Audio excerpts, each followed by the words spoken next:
ustedes el día de hoy. Hoy tenemos un evento de lujo, como ya nos ha estado acostumbrando la Asociación Internacional de Profesionales en Derecho Costa Rica. Es para mí un placer estar el día de hoy con ustedes acá. Mi nombre es Kendall Ruiz Jiménez, para las personas que no me conocen, sé que hay personas de distintas partes del país. Yo soy uno de los asociados fundadores de esta preciosa organización que ha procurado la mejora continua y la capacitación en pro del gremio de abogados y abogadas, no solamente en Costa Rica, sino también a nivel internacional. Y por eso hoy nos engalanamos porque tenemos a un invitado de lujo, ya lo tenemos conectado al doctor Ricardo Garzón Cárdenas, que nos va a venir a hablar del activismo judicial, el rol del juzgador en el proceso. Antes de pues darle el uso de la palabra al doctor, yo siempre he pensado que vale la pena saber con quién o de quién estamos recibiendo la información y con quién estamos hablando. El doctor es un investigador colombo-español formado en Derecho en la Universidad Externado de Colombia. Es profesor e investigador en Filosofía del Derecho, Departamento de Derecho Público en la Universidad de León, donde imparte docencia en el grado de Derecho y en los másteres de Argumentación Jurídica y Libertades y Derechos Fundamentales, que también coordina y es cofundador de Silex Formación Jurídica, que ya ha generado eventos a nivel internacional. Recientemente estuvieron en República Dominicana. También ha sido parte de diversos grupos de investigación, entre ellos el proyecto que tuvieron ahorita de razonamiento probatorio y de debido proceso. Adicionalmente, este grupo ha participado en distintos actos académicos en España, fuera de ella. Las más relevantes de su participación han sido en universidades como Alicante, Salamanca, Vigo, Málaga, Zaragoza y León. A nivel internacional, también las realizadas en las universidades de Génova, Buenos Aires, La Plata, de la República de Montevideo, Federal de Río de Janeiro, Pontífica Universidad Católica del Perú, Universidad Autónoma de México y Alexander von Humboldt de Berlín.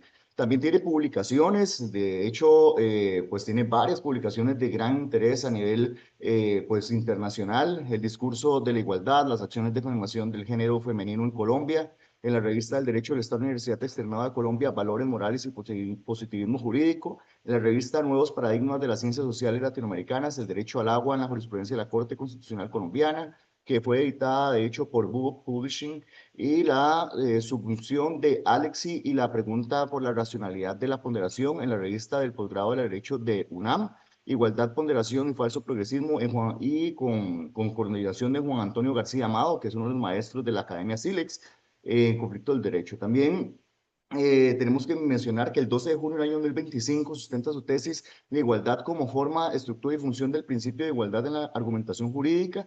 Eso es súper valioso que los abogados y abogadas lo conozcamos, bajo la dirección de Juan Antonio García Amado y defendida ante el tribunal compuesto por Marina Gascón Avellán, que también la vamos a tener por acá como conferencista, Antonio Peña Freire y Concepción Jimeno Presa. Actualmente también es conferencista en tema de argumentación en derecho constitucional y miembro del grupo de investigación del proyecto que se ha denominado Derecho Justo y Criterios de Corrección y en la práctica jurídica. Es financiado por el Ministerio de Ciencia, Innovación y Universidades de España bajo la dirección del catedrático Juan Antonio García Amado en el rol de investigador principal. Doctor, resumí su hoja de vida porque si no, no se nos hace la charla por acá, pero qué privilegio y qué honor tenerlo por acá el día de hoy. Estamos desde Zoom y también desde la plataforma de Facebook para esta conferencia. Y bueno, muchas gracias por atender nuestra invitación. Bueno, pues muchas gracias, Kendall. Para mí es un gran privilegio estar aquí con la Asociación Internacional de Profesionales en Derecho de Costa Rica. Quiero pues agradecer a ustedes, al doctor Rafael Rodríguez Salazar por la invitación y a ti mismo por estar acá, por moderarme y por invitarme a tu organización. Eh, pues junto con agradecerle a todos por escucharme hoy. Un poquito de contexto respecto al tema que me han pedido. Me dijeron, hable de activismo judicial.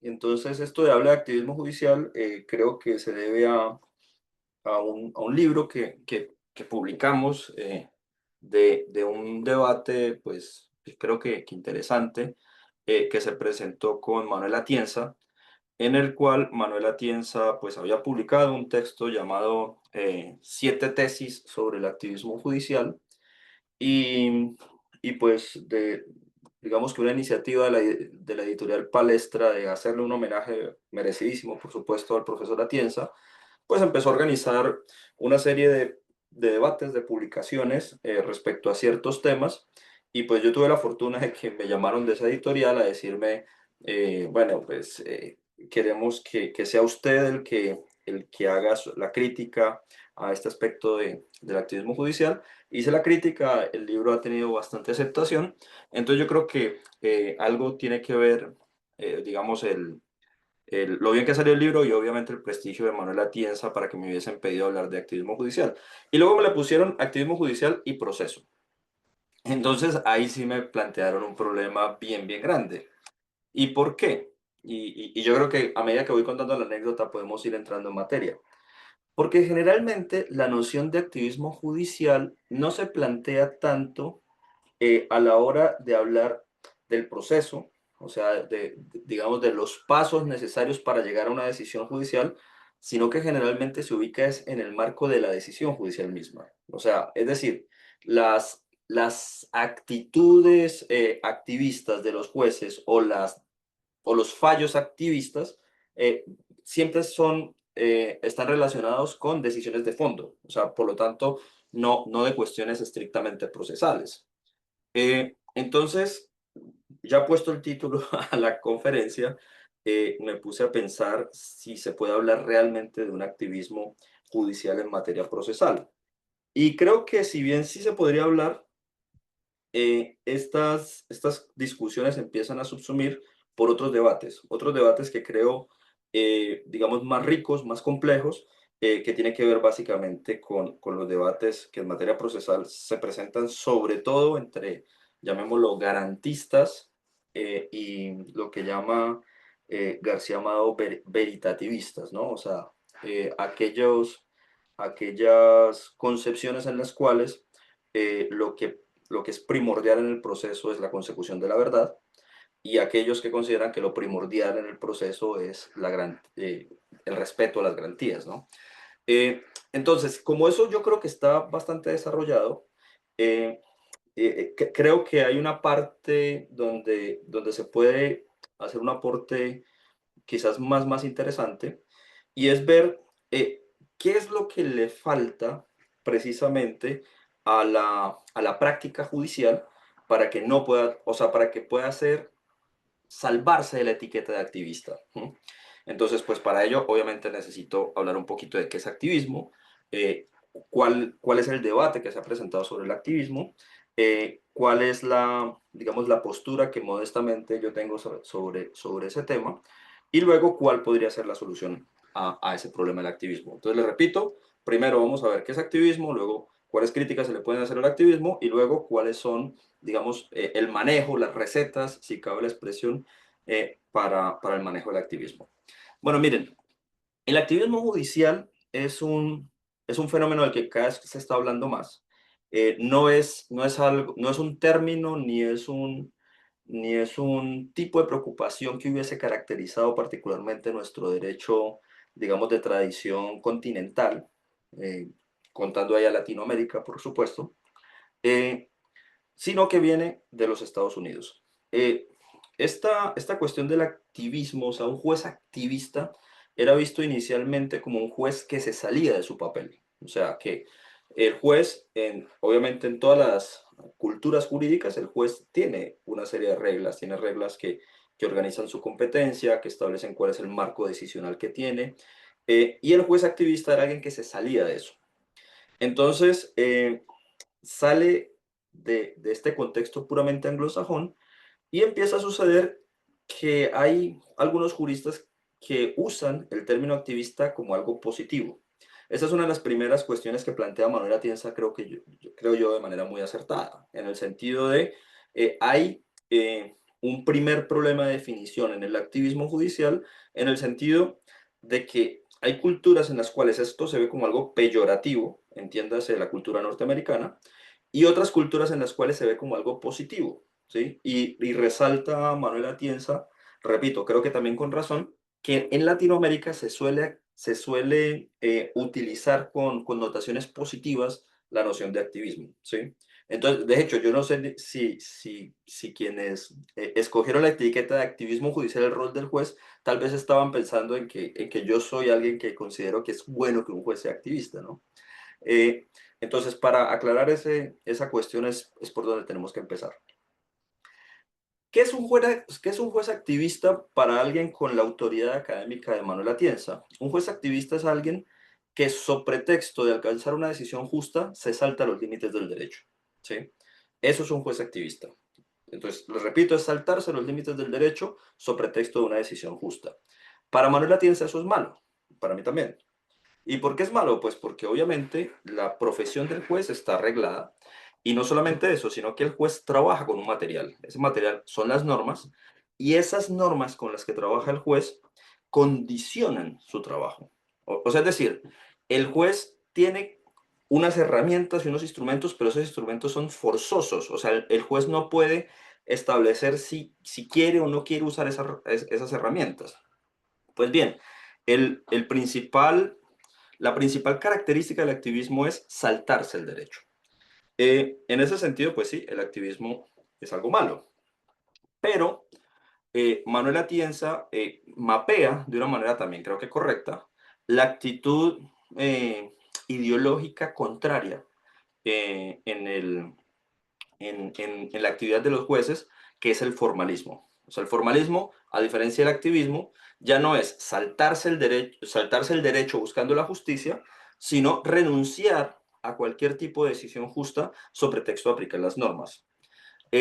Pero claro, ¿dónde está, digamos, el aspecto vicioso, el aspecto pernicioso para Tienza? Que el juez formalista, contrario al activista, cuando aplica las normas, no tiene en cuenta para nada las justificaciones subyacentes a las normas. Es decir, detrás de toda norma hay una razón. Y en eso está lo cierto. O sea, es decir, cuando el legislador emite una norma, promulga una norma, él está intentando hacer algo, él está intentando regular algo. En teoría del derecho se dice que, o sea, se suele decir, y hay, creo que bastante acuerdo en este punto, que no hay norma si no nos encontramos ante una prescripción que ordene, prohíba o permita algo. ¿Sí? Entonces, eso es una norma. Entonces, cuando el legislador emite una prohibición, un permiso, una obligación de hacer algo, pues está buscando modificar la realidad en algún sentido. Entonces, eso que busca el legislador es la razón subyacente a esa norma. Entonces, la norma termina siendo un enunciado lingüístico sobre algo que se dice, pero eso que se dice en razón de algo que se quiere hacer, en razón de algo que se quiere resolver. Entonces nos dice Atienza, ¿qué es ser formalista? Ser formalista es tener en cuenta el texto sin tener en cuenta las razones subyacentes. Eso es ser formalista. En ese mapeo también creo que está bien Atienza, pero el aspecto en el cual empieza a haber un alejamiento, una discrepancia, es precisamente cuando Atienza empieza a decir que el principal problema, él dice de España, pero hace una generalización un poco más amplia, eh, no es el activismo judicial, sino que es el formalismo. O sea, es decir, como problema de aplicación de los jueces es mucho más pronunciado y mucho más preocupante, según él, el exceso de formalismo que el exceso de activismo. Entonces, en ese sentido, llama Atienza la atención sobre la posibilidad de un juez que no sea activista ni formalista, sino un juez, él le llama activo. Entonces, un juez activo es un juez que ni es activista ni es formalista. Entonces, si decimos que el problema del activista es que se salta el derecho para alcanzar la justicia, pues un juez que no se salte el derecho. Si decimos que el problema del formalista es que aplica las normas sin atender las razones subyacentes a las normas, es un juez que además de aplicar el derecho, tenga en cuenta las razones subyacentes a las normas. Eso es para Atienza un juez activo. Y bueno, dentro de esa caracterización, a mí el tema del juez activo me gusta. Es más, yo creo que la gran mayoría de jueces son activos. ¿Son activos por qué? Porque o hacen una cosa o hacen la otra. La discrepancia auténtica con Atienza, ¿cuál es? Que Atienza dice que el juez activo para, digamos, para poder valorar esas razones subyacentes a las normas, lo que tiene es que aplicar principios. Y aquí es donde sí viene definitivamente la pugna que hay entre positivistas y antipositivistas o pospositivistas, como se les quiera llamar. Los positivistas sostenemos ¿qué cosa? Los positivistas sostenemos que en la aplicación del derecho, el material normativo está dado por el lenguaje. Entonces, ese lenguaje da unas alternativas interpretativas. O sea, a través de ese lenguaje nosotros construimos una norma.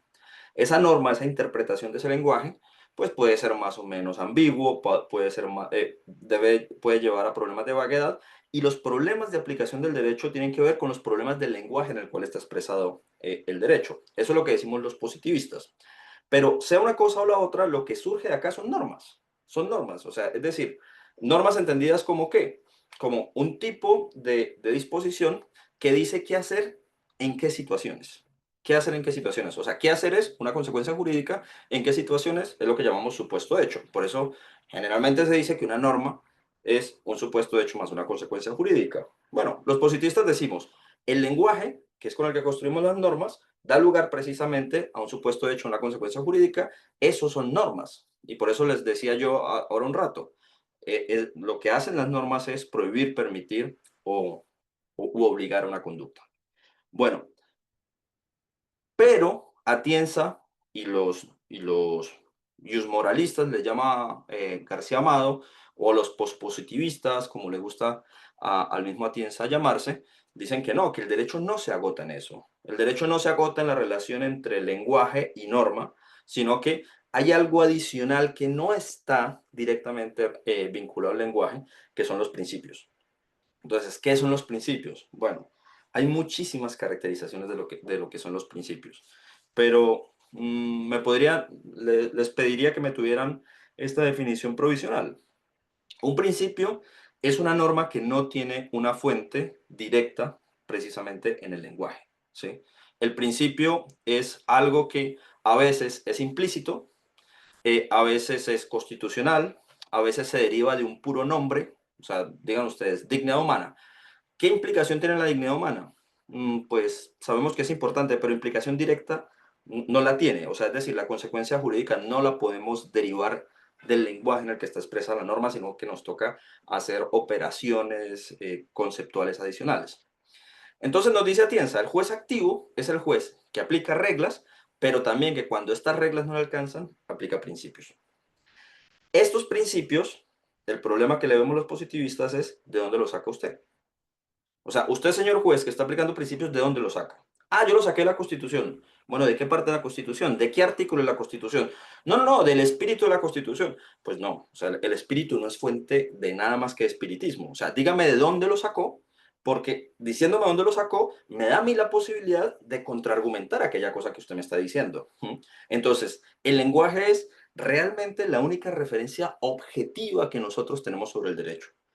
Más allá del lenguaje no tenemos referencia objetiva. Y por eso los positivistas tendemos siempre a decir, hombre, primero lea lo que dice la ley, interprete lo que dice la ley, vea qué posibilidades interpretativas da la ley.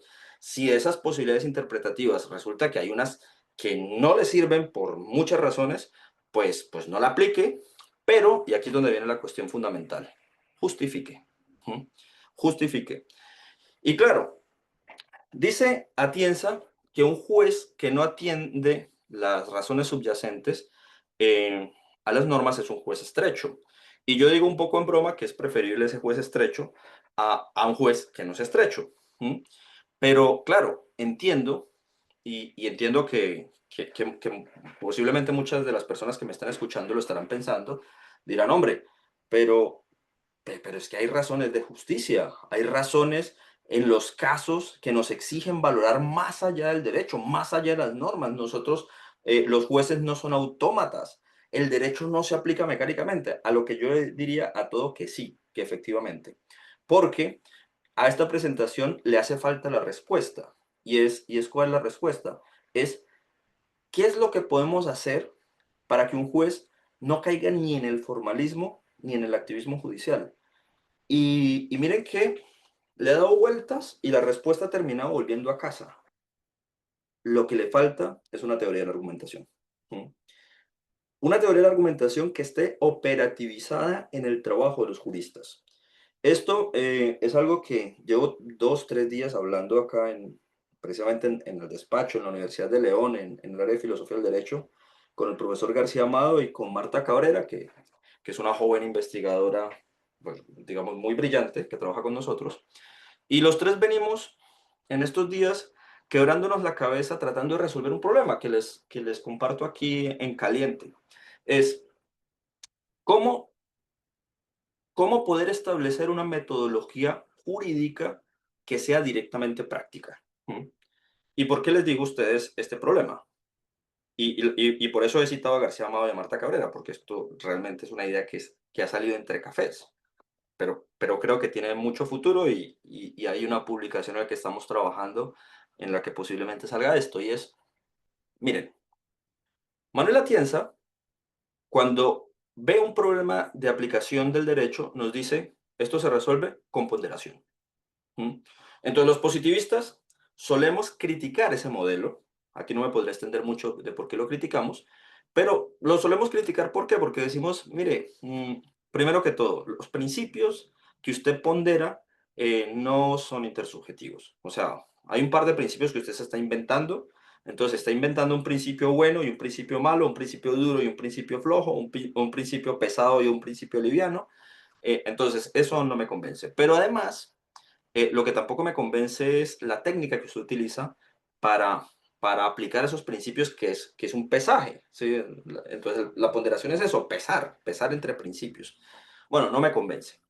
Bueno, nos convenza o no, resulta que ellos tienen un método. Pero si vamos hacia otros lados, hacia lo que se conoce como el positivismo realista, por ejemplo, el Genovés, nos damos cuenta que ellos tienen una caracterización tremendamente amplia sobre los tipos de razonamiento, pero no nos dan, eh, digamos, criterios de preferencia de unos razonamientos sobre otros. Sencillamente nos caracterizan cómo es esto, o sea, cómo los jueces suelen aplicar el derecho. Los jueces inteligentes, los jueces brutos, los jueces buenos, los jueces malos, los jueces cuerdos, los jueces locos. ¿Qué hacen los jueces? Porque al realista lo que le interesa es la práctica jurídica real.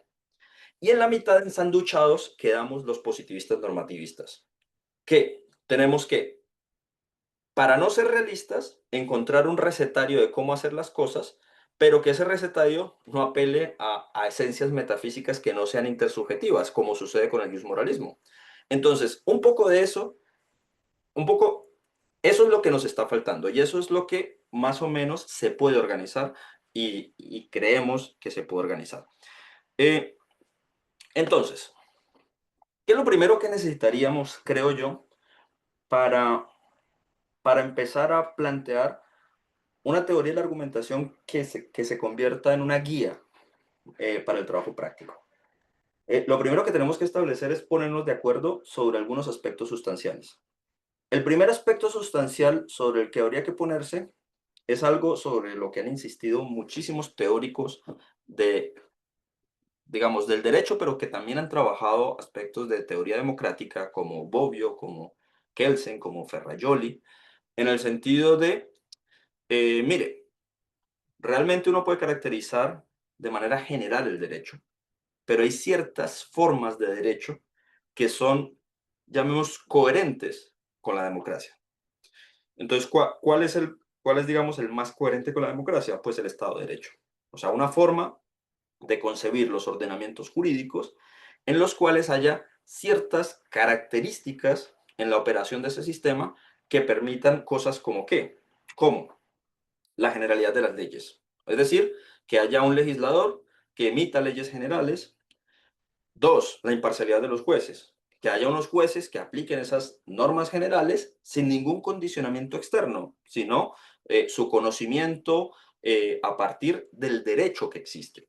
Una de las principales razones de la fractura institucional tan brutal que está empezando a vivir México y que se empezará a ahondar lamentablemente, es que con la elección de jueces populares, esto que les estoy diciendo se ha quebrado. ¿Se ha quebrado por qué? Porque no es el conocimiento jurídico lo que legitima el poder judicial, sino que es el poder político lo que termina legitimando el poder judicial. Entonces, al alterar precisamente la relación entre la legitimación del poder y el oficio que realiza el juez, es donde empieza esa ruptura. Pero nosotros necesitamos, si queremos una teoría de argumentación que sea realmente útil, partir de la base de que estamos de acuerdo con que es importante que un juez sea independiente. ¿Mm? Que estamos de acuerdo con que la principal razón para valorar el trabajo de un juez es su apego al derecho. Que la principal razón para valorar el trabajo de un juez es su independencia. Entonces, que la principal razón para valorar al legislador es que sus normas no son particulares, o si son particulares son muy poquitas. Es decir, que la legislación general evite privilegios. ¿Mm? Que regule conceptos de clase, conceptos de personas, clases de sujetos, clases de comportamientos. ¿Qué otra cosa necesitamos? La imparcialidad dentro del proceso. O sea, la igualdad de los sujetos procesales al interior del proceso es indispensable. Estabilidad en las reglas procesales. Por ejemplo, que la carga de la prueba siempre sea clara. ¿Sí? Es que si no tenemos claridad sobre la carga de la prueba, pues tenemos graves problemas. ¿Por qué? Porque si el juez puede alterar las cargas de la prueba según razones de equidad, pues quiere decir que nosotros como ciudadanos nunca sabemos a qué atenernos. Que se establezca claramente, por ejemplo, en materia penal, cuáles son los criterios de suficiencia probatoria. O sea, qué se necesita para poder declarar un hecho que sea constitutivo de condena. Y así sucesivamente. O sea, es decir, necesitamos asumir una serie de supuestos conceptuales, diría yo incluso trascendentales de los ordenamientos jurídicos, que si no están, pues no podemos hablar de una teoría de la argumentación que sea posible, porque nos dejaría, digamos, sin criterios de racionalidad. O lo digo de otra manera. No tendríamos criterios para saber si estamos argumentando bien si no tenemos mínimos sustanciales establecidos en la base del ordenamiento jurídico en la cual todos estamos de acuerdo. Los inmoralistas dirían, no, pues es que todos estamos de acuerdo sobre la dignidad humana. No, pero es que la dignidad humana no es algo clave dentro del procedimiento. Miren que aquí la clave para poder establecer elementos de racionalidad de un razonamiento son elementos de un procedimiento. O lo digo de otra manera. Necesitamos un procedimiento lo suficientemente claro que nos permita resultados racionales para poder decir que ese resultado es efectivamente racional y poder valorar ese resultado como racional. Si no, no tendríamos nada. O sea, llegaríamos a pensar que la decisión de un juez es una mera opinión revestida de autoridad. Necesitamos esto. Y esto es lo que han trabajado algunos autores, por ejemplo, paradigmáticamente Habermas. ¿Sí? O sea, Habermas, el filósofo alemán, pues ha construido toda una teoría de racionalidad discursiva en la que nos dice a nosotros, mire, vamos a llamar racional solamente lo que sea el resultado de un proceso racional. Y el resultado de un proceso racional implica estas cosas. Entonces, que todo el mundo pueda ser oído, que nadie sea coaccionado, etcétera, etcétera, etcétera. Entonces, necesitamos supuestos sustanciales. Y dentro de esos supuestos sustanciales, lo que termina siendo fundamental es que argumenten, que los jueces motiven. Eh, en esto de argumentar y motivar, mucho ojo, hay muchas discusiones terminológicas. Generalmente cuando se habla de motivar, los juristas españoles suelen decir motivar como equivalente a argumentar. Pero mucha gente entiende motivación como una cuestión psicológica, ¿no? O sea, como que el juez dé sus motivos. No, aquí en España cuando se dice motivar, yo creo que debe entenderse como argumentarlo, porque lo que pasa es que la legislación habla de motivar la sentencia. Bueno, aquí motivar, en lo que yo estoy diciendo, motivar la sentencia o argumentar la sentencia o argumentar las decisiones es exactamente lo mismo. Y partamos de la base que lo primero de esa motivación es precisamente que no es psicológica. ¿Mm? O sea, en ningún sentido, argumentar es un proceso de liberación con uno mismo. Argumentar implica sacar razones, presentar razones, compartir razones. Debe ser un proceso que al menos tenga dos personas. Y esto es fundamental, ¿por qué? Pues porque sobre lo subjetivo interno no se puede discutir. Nosotros no podemos, no se puede discutir, no se puede argumentar, no se puede justificar. Y esta es una de las principales razones por las cuales se puede cuestionar de manera tan fuerte esta idea de la íntima convicción en materia probatoria. O sea, no, o sea, ¿cómo que yo estoy íntimamente convencido? O sea, usted, señor, es un juez de la República, está decidiendo el destino de al menos una persona, y en esa decisión usted tiene que contarnos sus razones. Y sus razones no solamente en términos normativos, también en términos probatorios. Entonces, no, es que yo estoy íntimamente convencido de que el hecho sucedió. No, no, usted no puede estar íntimamente convencido, porque es que si yo ¿cómo voy a presentar un recurso sobre su convicción? A oponerle otra convicción. No, usted me tiene que decir cómo la información de la que usted dispone le permite a usted construir esa inferencia, construir ese razonamiento que lo lleva a declarar probado ese hecho. ¿Mm? Marina Gascón tiene un modelo que a mí me gusta mucho. Dice ella, mire, el juez primero toma una decisión sobre los hechos y tomar esa decisión sobre los hechos es un acto de voluntad. Estoy súper de acuerdo. O sea, el juez decide, o sea, decidir es un acto de voluntad, pero una vez decide, tiene que dar las razones por las cuales tomó esa decisión. No puede dejar en el aire, o sea, no puede ni negarle al público que está decidiendo, ni dejar en el aire las razones por las cuales decide. Que cuando yo digo que estoy convencido y utilizo eso sencillamente para dar por motivada la sentencia, pues estoy negando las dos cosas. Pues bien, el tema que nos está faltando precisamente para que una decisión no sea ni activista ni formalista es precisamente una teoría de la argumentación. Una teoría de la argumentación que nos permita, en adición, ¿qué cosa? Si las reglas son generales, ¿qué cosa es particular?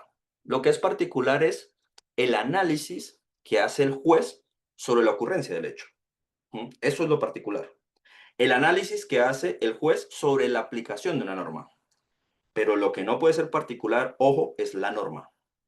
O lo digo de otra manera, el juez solo puede aplicar normas generales. El gran problema del pospositivismo es el particularismo. ¿Y qué es el particularismo? Pues el particularismo es una forma de concebir las decisiones en las cuales yo, cuando tomo la decisión, tomo muchas cosas en cuenta y todas esas cosas que tengo en cuenta le dan mayor o menor peso a las razones que finalmente inciden en la decisión. No, jurídicamente no es así, o por lo menos no debe ser así. Jurídicamente, yo lo que tengo que mostrar es que hay una ley que establece una consecuencia, que esa consecuencia es aplicable acá porque ocurrió aquello que la ley dice. No más. Y cuando digo no más, pues claro, todo el que litigue sabrá que un proceso tiene un nivel de complejidad tremendo, y más si hablamos de muchos hechos, de muchos partícipes. Sí, es muy, muy complejo, pero se puede sintetizar en que tiene que haber ocurrido un hecho, ese hecho debe ser probado, y ese hecho probado debe dar lugar a la aplicación de una norma general que tiene como supuesto genérico aquello que específicamente sucedió en este caso. Esa es la principal garantía. Por eso necesitamos siempre, siempre que hablamos de argumentación, conectar ambas cosas, tanto el razonamiento normativo como el razonamiento probatorio. O argumentar sobre normas o argumentar sobre hechos. Bueno, en este sentido, hay una serie se me ha ocurrido a mí, mientras preparaba esto, voy a mostrar una imagen que yo a veces comparto en mi curso de argumentación, en la parte de elementos generales de argumentación. Les quiero mostrar un cuadro que, curiosamente, ahorita que me puse a verlo preparando esto, eh, me di cuenta que puede ser un extraordinario mapa de los problemas que constituyen activismo judicial. Eh, a ver, lo voy a compartir. A ver, esto está en PowerPoint. Ya se va viendo, ya casi te confirmo en el momento que ya se ve. Ahí se ve como diapositiva, pero de PowerPoint. Si gustas, verás como... Sí, Ujú. aquí ya se ve. Sí, ahí se ve, ahí se ve. Bueno, eh, listo. Aquí me está Perfecto. diciendo, solicita acceder directamente a tu pantalla de audio sin pasar por el selector de ventanas. Yo no sé qué es eso. Bueno, miren, eh, este es un diagrama que permite ver, digamos, un abanico más o menos completo de los tipos de problemas que están ligados hacia la argumentación normativa. Entonces, nosotros cuando estamos discutiendo sobre la aplicación o la no aplicación de una norma, estamos en alguna parte de estas. Primero, estamos estableciendo si existe o no existe la norma N. Claro, eh, quienes sean litigantes sabrán que hay veces que uno está discutiendo, o más bien si se descuida, lo pueden poner a hablar sobre normas que no existen. ¿Mm? De manera, en materia constitucional, yo creo que esto es clarísimo cuando hablamos de principios constitucionales implícitos. O sea, una vez se nos enrostra a nosotros un principio constitucional implícito, ojo, que puede que la norma no exista, puede que la norma sea nada más y directamente creada por el intérprete. Otras veces tenemos problemas de la validez de la norma. Claro, ¿qué entendemos como validez acá? Pues básicamente su fuerza normativa, que pertenezca al ordenamiento jurídico y que no tenga ningún tipo de anulación o anulabilidad. Luego tenemos problemas de la vigencia, que es básicamente problemas de tiempo. La selección de las normas. Entonces resulta que había una norma que era aplicable y se aplicó otra. El significado de la norma, la corrección, o sea, la corrección, digámoslo, el nivel de ajuste de esa norma a los problemas generales que se están manejando dentro de ese proceso y la corrección de la consecuencia basada en esa norma. Nosotros podríamos traducir este abanico en problemas de activismo judicial. ¿Por qué? Porque un juez aplica una norma que no existe, porque un juez aplica una norma que no es válida, porque un juez aplica una norma que no estaba vigente porque le parece que es equitativo, cuando un juez no permite o ni siquiera da razones para la inaplicación de una norma. Esto es una cosa en la cual también insiste muchísimo Marina Gascón, que me parece también que tiene mucha razón, en la cual dice, mire, es que el juez debe dar las razones de por qué le da crédito a determinada prueba y también debe explicar por qué no le da crédito a determinada prueba. Es decir, no basta con decir, doy por probado N porque sucedió sub N, sino que tengo que decir, considero probado N y no considero probado O. ¿Mm? A pesar de que se presentó evidencia a favor de O. Pero es que esa evidencia que se presentó a favor de O, no le doy crédito por estas y estas razones. Cuando definitivamente no se puede extraer de la norma ningún tipo de significado plausible, es también un acto de activismo judicial. Y cuando definitivamente la calificación que se da conforme a la norma, pues no tiene ningún sentido. Entonces, esas son las cosas que no puede hacer un juez y que serían desde, llamémoslo, todo punto de vista activistas. Entonces, curiosamente, y aquí es donde viene la, la cuestión que me ha parecido interesante, a la cual he llegado precisamente de cara a la preparación de esta charla, es que coincide plenamente este asunto. La actividad de un juez, para que sea legítima, necesita aplicar el derecho, es decir, no ser activista en los términos que dice Atienza, tener en cuenta valoraciones que están ligadas a las normas, pero digamos con algún nivel de preferencia, que en eso no me puedo detener aquí, pero sobre todo, dar razones por las cuales prima o el criterio de autoridad derivado de una norma que explícitamente se aplica, es decir, criterios literales. Entonces, si yo voy a aplicar literalmente una norma, lo que tengo es que decir, pues decir y demostrar precisamente que esa norma existe en este ordenamiento jurídico, que es válida, o sea, que no está declarada inconstitucional, que es plenamente vigente, o sea, demostrarlo, y que aplico lo que ella dice, o si no la aplico, pues apelar a las razones subyacentes, pero mostrando por qué no la aplico. O sea, es decir, la argumentación cuando paso acá a las razones subyacentes de la norma, suponen sí o sí dar las razones por las cuales esta norma, la literal, no es aplicable. ¿Sí? O sencillamente paso a razones subyacentes porque no hay norma, que es lo que sucede generalmente cuando aplicamos analogías. O que existiendo alternativas interpretativas, es decir, que esa misma norma da lugar a varios significados, que se privilegia una y no otra porque una de ellas digamos, está más afín a la finalidad, digamos, más o menos plausible de la norma. Entonces, la única manera de controlar el activismo judicial no es otra que exigirle la aplicación consistente al juez de una tarea argumental, y es dar razones por las cuales da por probado un hecho y las razones por las cuales aplica una norma. Si nos falta alguna de estas dos, estamos sin duda ante una conducta judicial reprochable, y cuando directamente viola el derecho, pues ante un acto de activismo judicial. Bueno, esta es básicamente la presentación que quería darles, y pues si quieren conversar, pues conversamos mucho más, que puede ser más interesante, de hecho. Gracias, doctor, por esa ponencia tan clara, tan precisa y también pues generó mucho interés porque varias preguntas de distintas personas.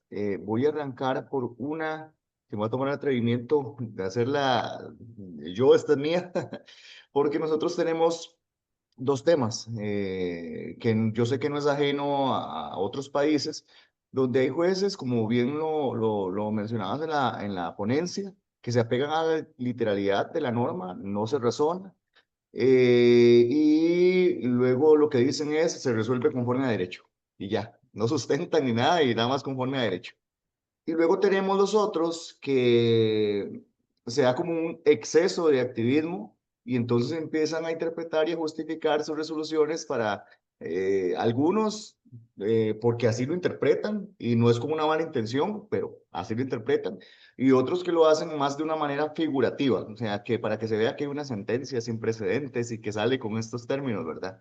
Entonces veo que esto como un tema de un equilibrio, pero nos están de hecho escuchando varias personas juzgadoras. Ahorita hay una pregunta a una persona juzgadora que está conectada, pero ¿cómo hacen o cómo trabajar con las escuelas judiciales, con los poderes judiciales y demás para lograr este equilibrio formativo? Yo sé que esto viene de la academia universitaria, otras cosas más, pero ¿qué, como vos sos un académico, qué pensás, cómo mejorar este tema de que sea apegado a la literalidad como para no jugarse el riesgo y el exceso o el extremo activismo? Eh, bueno, yo creo que mm, digamos, si establecemos un protocolo, llamémoslo así, de aplicación del derecho, lo primero que tenemos que pedirle a un juzgador, lo primero, es que lea las normas que regulan su actividad. Mm. Y cuando yo digo esto, parece que estuviera diciendo algo muy obvio, pero miren, sucede mucho y muy a menudo, eh, sobre todo sucede más en unas áreas que en otras. Sucede mucho en derecho constitucional, menos en derecho penal, pues obviamente porque el derecho penal y toda la materia sancionatoria pues tiene mayores restricciones, pero igual pasa. eh, en la cual los jueces van reemplazando conceptos por normas. Y esto es muy problemático. Hay una anécdota que yo cuento y es 100% verdadera. Hace unos 4 años yo daba un curso de argumentación precisamente a juzgadores de toda Latinoamérica y les planteé el siguiente caso. Les dije a ellos, oigan, si ustedes fueran magistrados de la Corte Constitucional colombiana y les viniesen a ustedes a plantear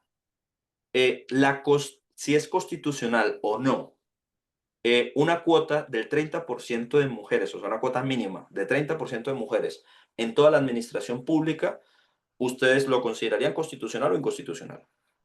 Bueno, pues resulta que se dividió el curso. Entonces la mitad me dijo, no, es constitucional porque la mujer ha sido excluida y el tratado de la CEDAW y no sé qué y no sé qué, entonces a la mujer hay que darle oportunidades tal. Y la otra mitad dijo, no, no, no, o sea, sí, a la mujer hay que darle oportunidades, pero es que resulta que si establecemos una cuota mínima de mujeres, le quitamos las posibilidades a hombres preparados y esos y pues evitar impedirle a hombres preparados que accedan a cargos públicos sometidos a mérito es contrario pues a la meritocracia, etcétera, etcétera. Bueno, ¿saben qué es lo sorprendente? Que ninguno me preguntó qué decía la Constitución colombiana. Ninguno. O sea, realmente el objetivo del ejercicio era ver estos juzgadores si efectivamente pensaban como aplicadores del derecho. No estaban pensando como aplicadores del derecho.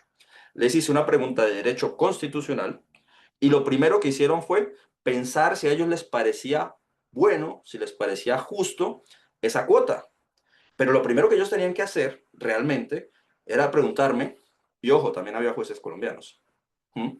Es decir, había jueces que estaban en condiciones de saber que hay una norma de la Constitución colombiana que dice, final del artículo 40, que la norma dice algo así como el Estado promoverá la efectiva participación de las mujeres en en los sectores altos de la administración, algo así. Es decir, en la Constitución colombiana hay una norma permisiva para un tipo de política como esta. Entonces, que cuento a nivel de anécdota me ha permitido a mí ver una cuestión que luego he estudiado un poquito en psicología cognitiva y si algún día tengo tiempo me meteré más en ello, eh, que hay una proclividad de todos, no solamente los jueces, ojo, de todos a responder preguntas e información. Todo el tiempo respondemos preguntas e información, todo el tiempo, ¿sí? Eso lo ha mostrado muy bien Daniel Kahneman. Entonces, como nosotros tenemos una dificultad tremenda para quedarnos callados, siempre respondemos así no sepamos, siempre. Y los abogados, ni les digo. Los juristas somos habladores por naturaleza. Entonces, lo primero, repito, es mirar qué dice, mirar qué dice. Mirar qué dice no quiere decir formalismo ciego, no. Quiere decir, vaya y mire cómo está regulada su actividad. Si a usted le parece, después de leerlo, que esa norma no se puede aplicar, vale, pero explique por qué no. ¿Sí?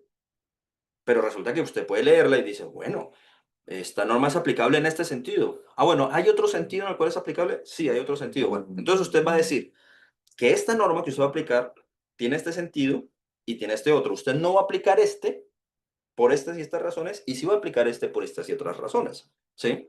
Entonces, yo creo que esa es la base del asunto, esa es la base del protocolo.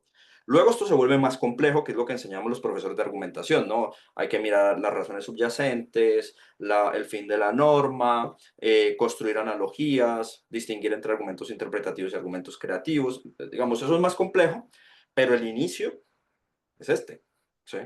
Muy bien. Esa sería para mí la respuesta rápida al asunto. No, no, más bien muchas gracias. Tengo una manita levantada que es la de Rafa, y hay unas preguntas más, una del doctor Alfredo Araya, que ya casi la vamos a hacer. Rafa, adelante. Gracias, don Ricardo. Muy rica la explicación, ciertamente. Y tengo dos preguntas bajo ese contexto. Ayer leía la técnica del precedente y la argumentación racional de Marina. Hiciste mención de ella. Y Prieto, en el libro de Marina, que explica Marina, dice, en presencia de un mismo hecho, resuelve siempre de igual forma, o mejor aún, toma aquella decisión que en el futuro estuvieras dispuesto a respaldar ante unas mismas circunstancias. Bajo este contexto, Ricardo, el juez activista, so pretexto de ser activista, deja de aplicar el precedente aunque éste tenga universalidad, de acuerdo a lo que ustedes han estudiado. Eh, pues bueno, Rafa, muchas gracias por la pregunta y sea de nuevo la oportunidad para desearte feliz cumpleaños aquí en público para que la gente que no lo sepa. Eh, bueno, no, mira, un presupuesto racional de la argumentación, y ojo, esto no lo ha negado nadie que yo sepa, es la universalidad de la decisión. O sea, es decir, y eso incluso Alexi. A los positivistas, ustedes nos escucharán criticando a Alexi, pero en esto Alexi está de acuerdo con nosotros. En el sentido que una decisión es racional, y esto viene desde Kant, sí y solo sí, usted está dispuesto a extender esta decisión a cualquier caso similar que pueda suceder en el futuro con las mismas condiciones. ¿Sí? O dicho de otra manera, lo que plantea el principio de universalidad es la prohibición de la ley del embudo. ¿Mm? O sea, esto de lo ancho para mí, lo angosto para ti. Eh, entonces, la principal crítica que los positivistas le solemos hacer a la ponderación es el hecho de que los principios pueden pensar de distinta manera los mismos en una decisión similar. O sea, esa es la principal crítica. O sea, la principal crítica es, o sea, una cosa es crear derecho, lo digo de otra manera, que el juez diga, no hay norma aplicable, o sea, este caso es novísimo, no hay norma aplicable, entonces yo como juez creo una norma para tomar una decisión, eso es crear derecho. Y otra cosa es, y ojo que cuando yo creo derecho puede que sea legítimo ponderar. O sea, es decir, como no le puedo decir al usuario, no hay norma aplicable, váyase usted para la casa, sino que yo tengo que decidir, puede, uno de las formas legítimas de resolver esa situación como acto creativo es precisamente ponderar, mirar cuáles son las razones sustantivas para poder tomar una decisión u otra.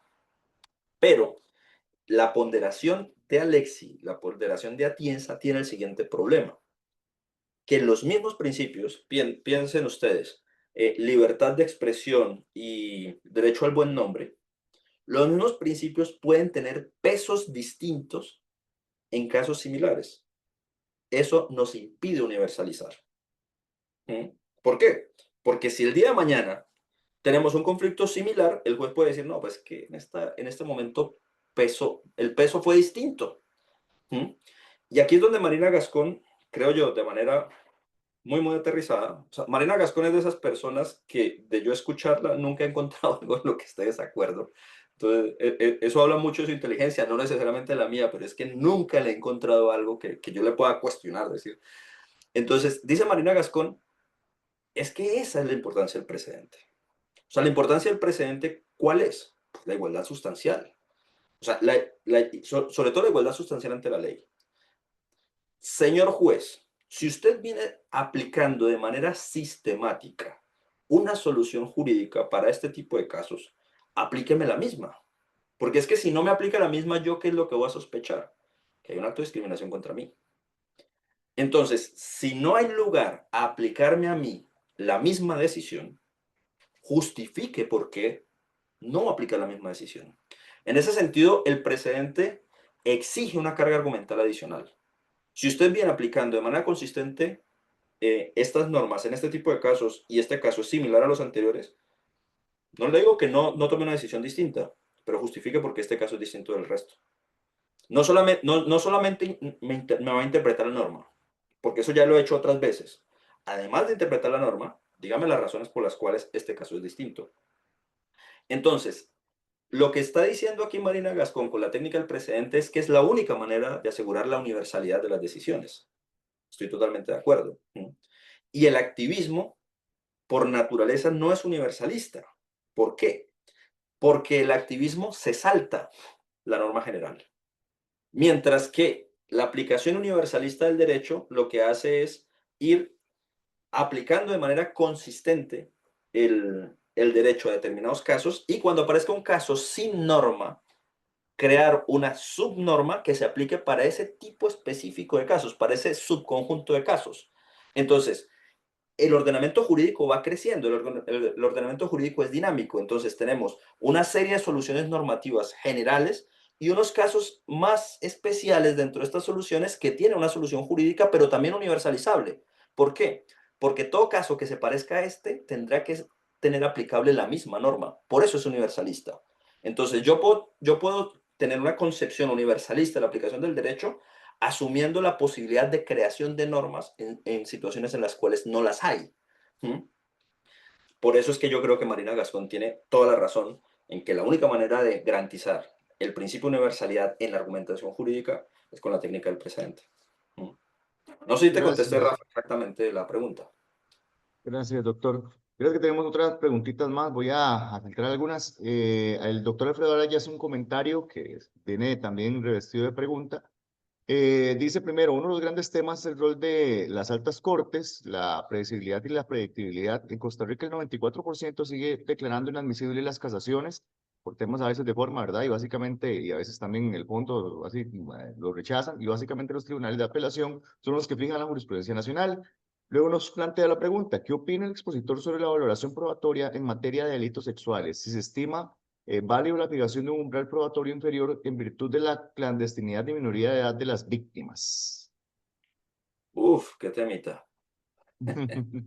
A ver, el tema Miren, antes de responder la pregunta, yo creo que hay que cambiar un poquito el foco analítico, me refiero, cuando estudiamos el tema de delitos sexuales. ¿Y por qué digo que hay que cambiar el foco?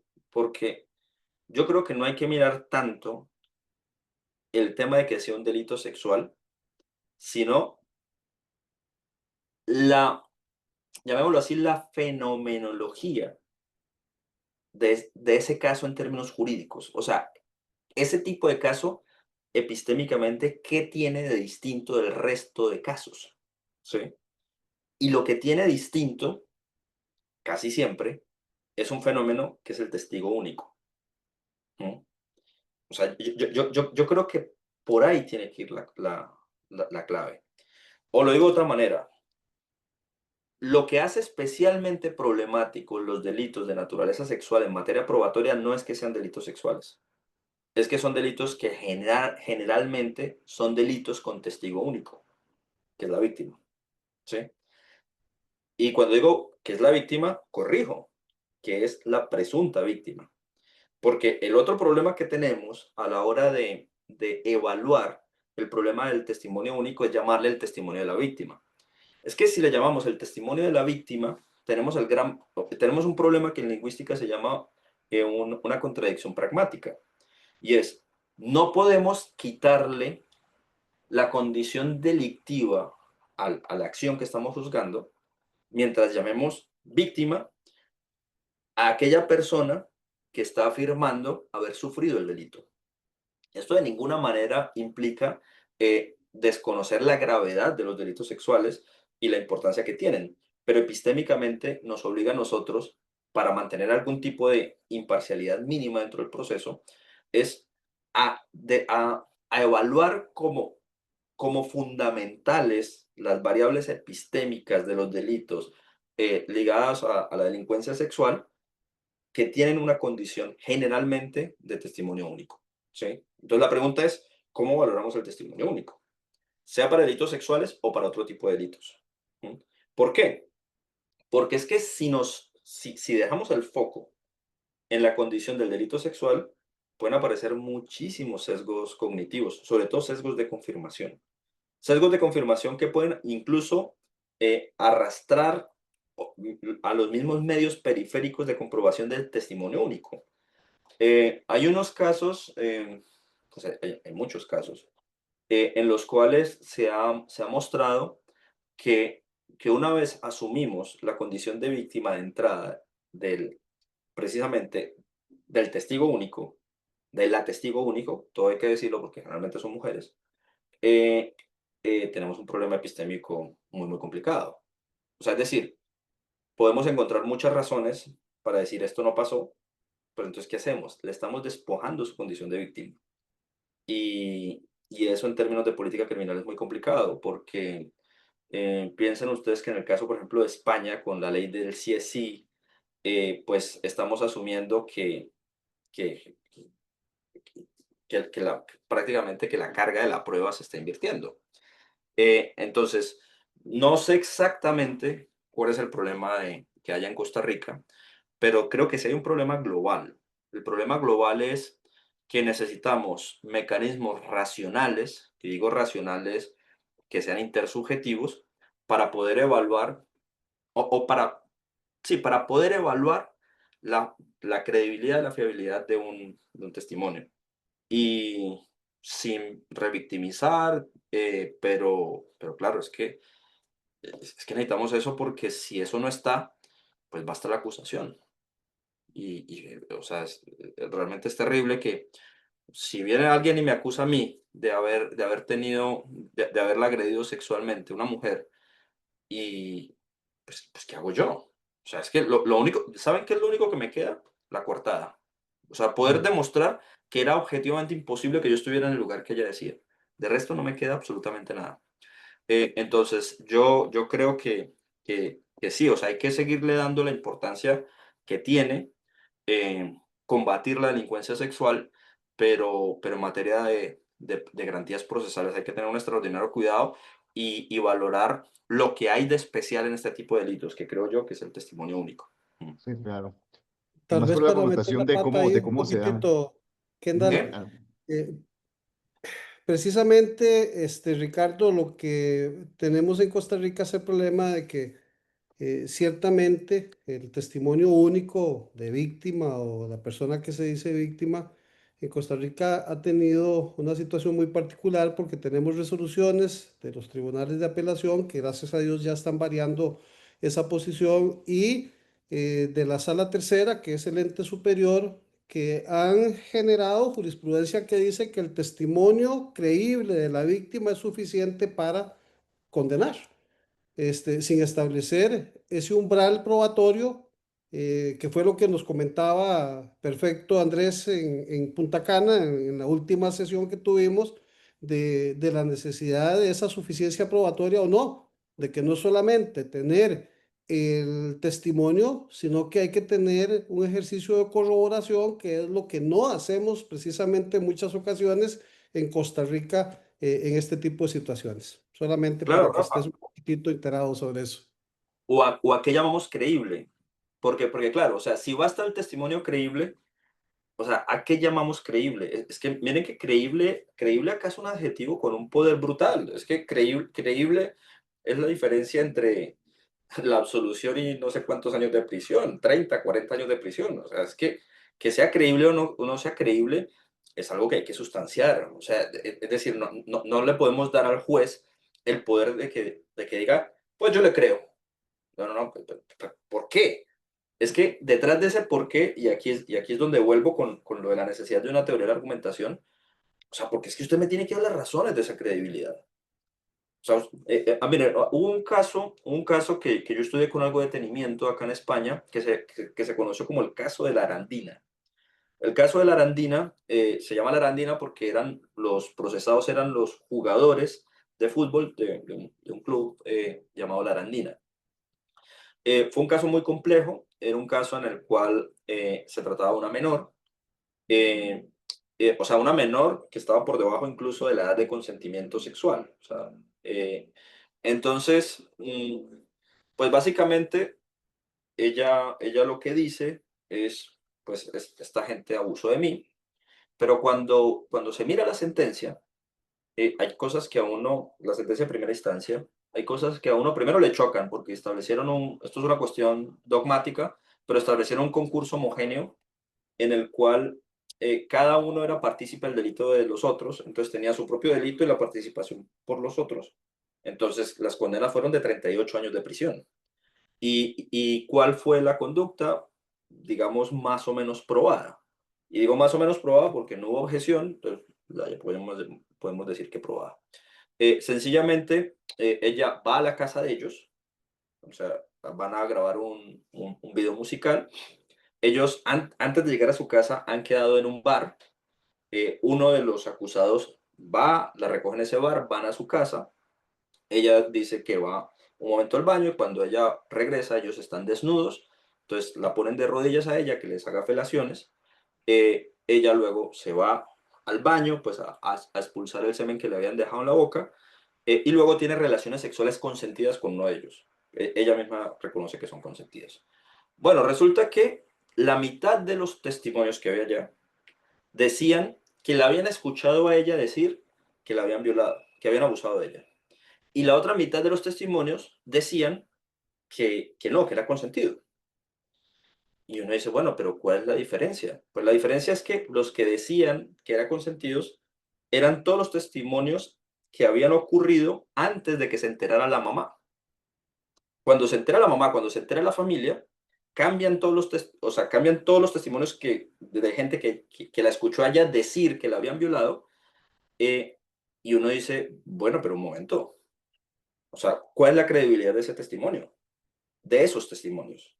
Es decir, tengo tres testimonios de personas que escucharon de boca de ella decir, no que fue consentido, sino ufanarse del asunto. Le encontraron pruebas en su celular en el cual decía mis líos, que pues en España sería el equivalente a moríos, ¿sí? En los cuales tenía pues, datos de los acusados. Y resulta que una vez se entera la familia, ella cambia por completo la versión Y toda la gente que la escuchó a ella posteriormente y que dio testimonio dice, sí, ella me dijo a mí que la habían violado. ¿Sí?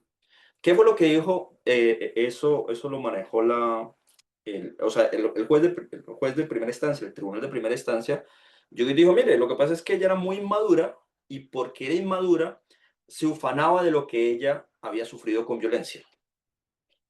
Y uno dice, bueno, ok, pero ¿cómo se explica lo posterior? O sea, una madurez repentina.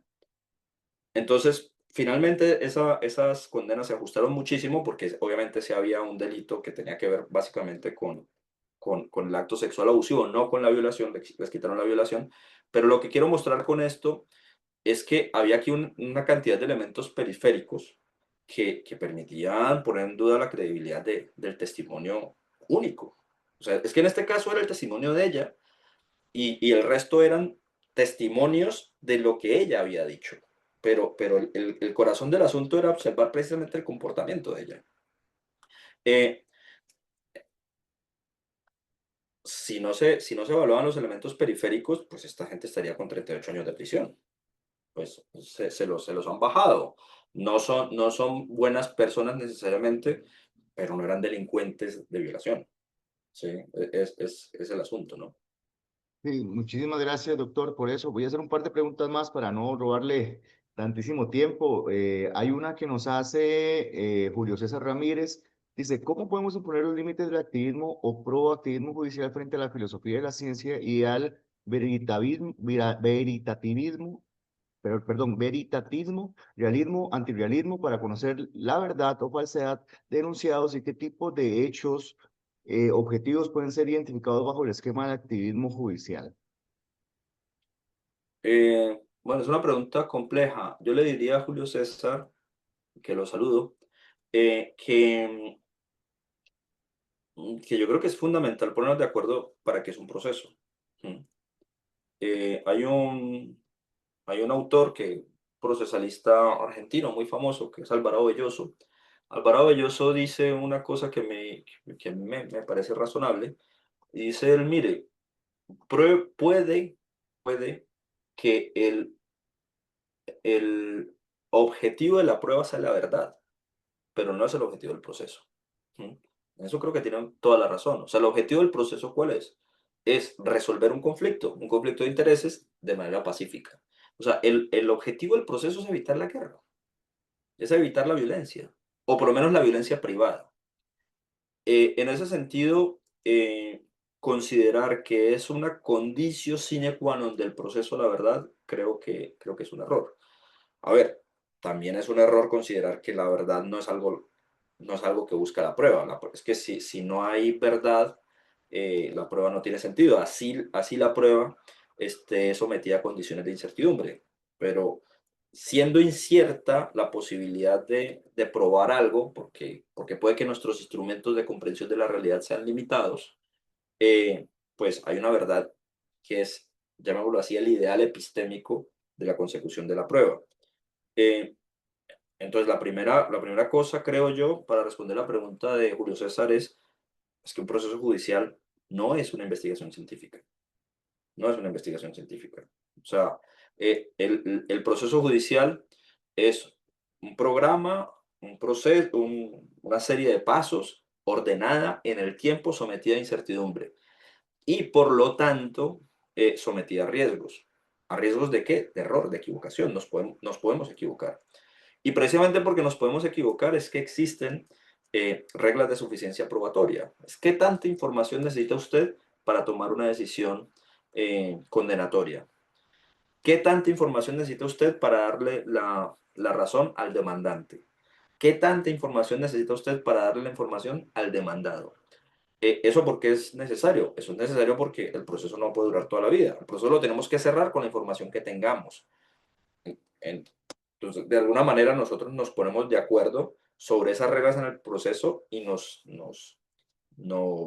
sometemos a ellas y definitivamente no es el proceso de la ciencia. Es que el proceso de la ciencia hoy yo les digo una cosa y mañana descubro un nuevo elemento y mañana la cambio y no ha pasado nada. Pero es que en el proceso judicial sí se ha cambiado la relación jurídica de una persona con el ambiente y con el ordenamiento jurídico. Entonces yo creo que no son lo mismo ni pueden ser lo mismo, definitivamente no. Muy bien. Doctor, bueno, antes de la última pregunta, le mandan saludos Eduardo Cortés y David Lara, de acá de Costa Rica. Un gran Están saludo. conectados en la transmisión. Y bueno, hay muchos colegas de otros países. Un abrazo fraterno desde Costa Rica y nuevamente agradecerle a usted por la participación. Sergio Valls nos pregunta, esta pregunta es muy interesante y tiene una connotación curiosa, ya se da cuenta por qué. Dice, para evitar una interpretación garantista sin motivación sólida, se debe preferir el uso de mecanismos alternativos en algunos casos. Entonces, tiene una connotación muy grande, pero adelante bueno, el punto de vista suyo con respecto a esto. Bueno, a Sergio Vázquez le mando también un abrazo. A ver, yo creo que en México, que es de donde es Sergio, ha habido una mutación bastante preocupante del término garantista. Resulta que yo ya lo he visto, que hay veces que se dice garantista en términos peyorativos, en el sentido de, de algo así como una ineficacia de la justicia por excesos ritualistas, ¿no? No, yo creo que el grantismo, aquí utilizo una coletilla de Atienza, bien entendido, no, el grantismo nunca puede implicar ineficacia. O sea, el grantismo es precisamente asumir que las personas tienen una serie de derechos y esos derechos se protegen de determinada manera. Entonces, una justicia ineficaz, que es por donde yo creo que va la pregunta de Sergio Valls, ¿se puede evitar con mecanismos alternativos de solución de conflictos? Sí, por supuesto que sí. Por supuesto que sí, porque uno de los grandes problemas de la justicia es precisamente que el exceso de que su ineficacia, pero su ineficacia, ojo Sergio, no por garantía, sino por falta de presupuesto, por falta de organización judicial, por, ex- o sea, por falta de racionalización de determinados ritos procesales, la justicia puede ser efectivamente muy ineficaz. Y en ese sentido, pues se impone una cuestión económica y es, ¿qué prefiero yo? Mm, Prefiero un proceso de 10 años en el cual gano 100 o un proceso de un año en el que gano 50. Entonces, en últimas, lo que yo creo que va a terminar motivando el paso hacia mecanismos alternativos de la solución de conflictos es precisamente algo de racionalidad económica, porque nos ahorra un drama y nos ahorra dinero. Eh, y claro, una justicia que es totalmente inoperante es una doble victimización. O sea, imagínense uno siendo absolutamente atropellado por un agresor. ¿Sí? Piensen ustedes un caso de responsabilidad extracontractual. Eh, Voy a la justicia y resulta que tengo que esperar 10 15 años para que condenen a ese señor, pues no, pues que las secuelas, sí, las secuelas económicas, puede que físicas de ese daño ya son prácticamente irreparables. Entonces, yo creo que en un caso como ese de responsabilidad, mecanismos alternativos de solución de conflictos pueden ser muy buenos. Muy buenos, ¿por qué? Pues que nos ahorra el tiempo y primero que pague ahorrándose un dinero el que paga y el que es pagado, pues que le paguen a tiempo. Sin duda yo creo que ese es un espacio en el cual los mecanismos alternativos a solución de conflictos tienen un gran papel. Muchísimas gracias, doctor. Hay una preguntita más, perdón, ahí, pero es de Richard Parada. Él, bueno, Puedo contestar más preguntas un buen rato, por mí no hay ningún bueno, problema. excelente. Me Richard tengo que ir en Parada. 45 minutos, entonces no tengo Tenemos tiempo, qué dicha, ninguna qué presión. dicha. Bueno, que en buena hora. Richard Parada nos hace la siguiente pregunta. Primero envía un saludo, dice, dentro del proceso constitucional de tutela en Colombia, ¿es posible pensar en una excepción al juez estrecho que usted plantea, permitiendo a un juez activo, atienza, para ciertos asuntos donde está en discusión la garantía de derechos fundamentales? Pregunta don Richard. Bueno, pues un saludo a Richard Parada. Eh, sí, sí, pero la razón es, curiosamente la razón no es el llamado un juez activo, la razón creo que es de derecho positivo. Resulta que en Colombia, para ponerlos un poquito en contexto, la acción de tutela es un mecanismo que es subsidiario a todas las acciones judiciales para proteger derechos fundamentales. Pero el principal requisito procesal o de procedibilidad de la acción de tutela es precisamente algo que la normativa llama evitar un perjuicio irremediable. ¿Sí? Entonces, o dicho de otra manera, lo que habilita la interposición de una acción de tutela es que no haya otro mecanismo judicial o existiéndolo, la intervención del juez se justifica precisamente en la evitación del perjuicio irremediable. Eso lleva a una consecuencia práctica y es una consecuencia práctica que se ha discutido muy poco en Colombia. Yo recuerdo que esto lo hablé en el externado hace como 2 meses y lo hablé con constitucionalistas y me di cuenta que no se está pensando en esto. Y es lo siguiente, ¿importa o no importa el concepto de derecho fundamental o el contenido de un derecho fundamental en sede de tutela en Colombia? La respuesta mía es no importa, por una razón elemental, porque lo que le da legitimidad al juez para actuar es la evitación del perjuicio irremediable. En ese sentido, lo que termina haciendo el juez es una evaluación prudencial de la evitación de un perjuicio. Por lo tanto, que si bien nominalmente la acción de tutela está para proteger derechos fundamentales, en últimas está es para que el juez evite precisamente un perjuicio que pueda ser supremamente agresivo contra los derechos de las personas, sea como sea que se llamen ellos. ¿Mm? Entonces, un buen abogado de tutela que asesore a alguien, pues lo que va a hacer es sencillamente mostrar que las circunstancias son de tal entidad que ameritan una intervención inmediata y decidida del juez.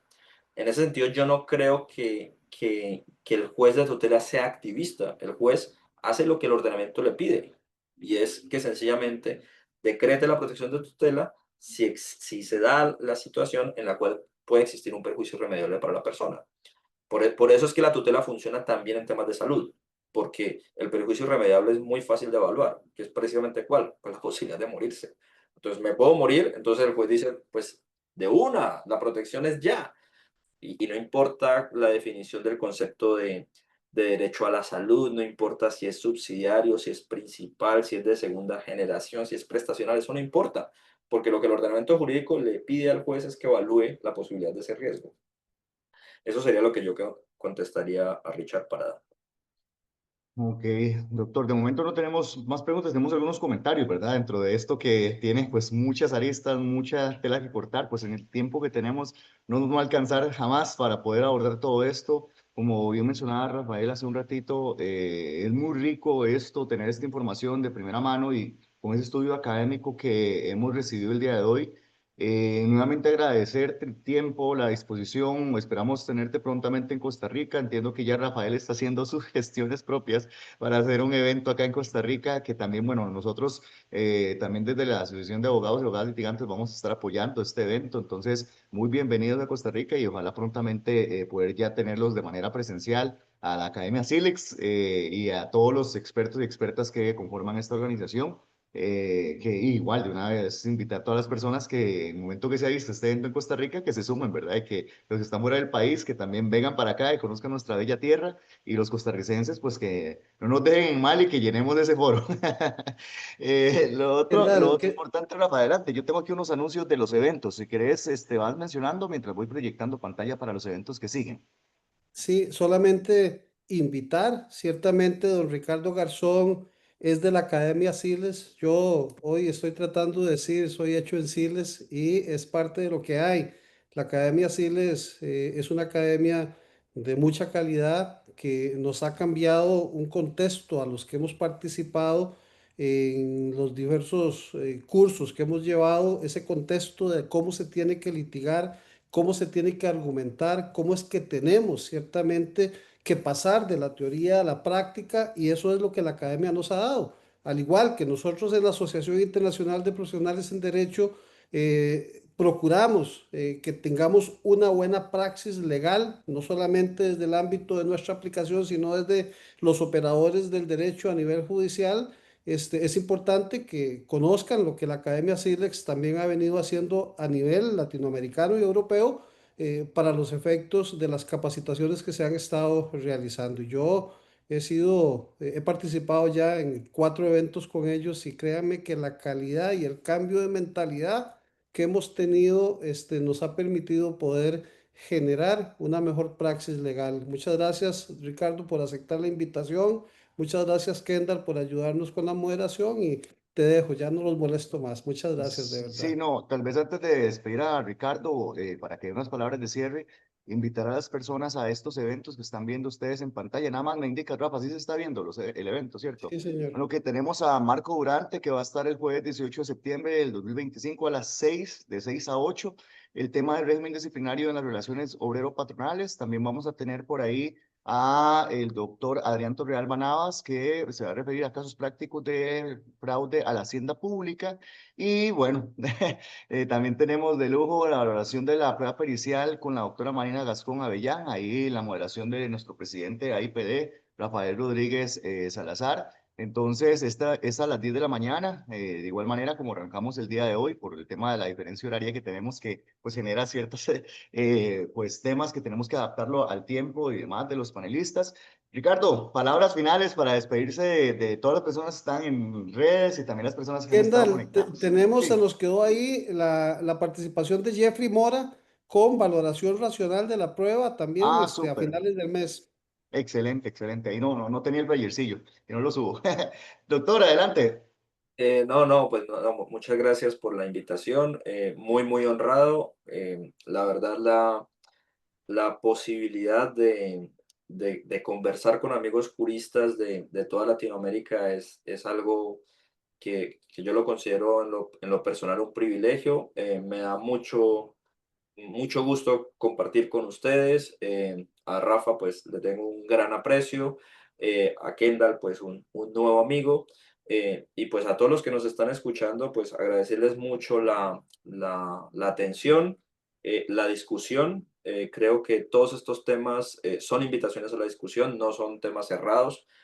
Creo que soy de una generación de investigadores, de académicos que nos gusta la discusión, nos gusta incluso la pelea, porque de estas peleas surgen precisamente ideas interesantes y pues me agrada mucho saber que el impacto de lo que estamos haciendo desde Silex esté generando pues efectos tan positivos. Pues muchas gracias por la invitación, yo siempre a la orden, en mis redes sociales pues están por mi nombre, entonces no hago más que producir cosas académicas, una que otra fotos de mis gatos, pero es más bien excepcional. De resto todo es ideas, eventos, posibilidad de discusión. No, muchísimas gracias a usted, doctor, por la participación. Reitero, no, sabemos de que no va a ser la última. Es la primera, pero no la última. Muchas gracias por participar con nosotros el día de hoy. Y bueno, a todas las personas que estuvieron conectados, muchas gracias. Les deseamos que terminen de tener un día excelente y nos vemos pronto con los eventos anunciados. Estén muy bien. Chao, chao. Muchas gracias. Hasta luego.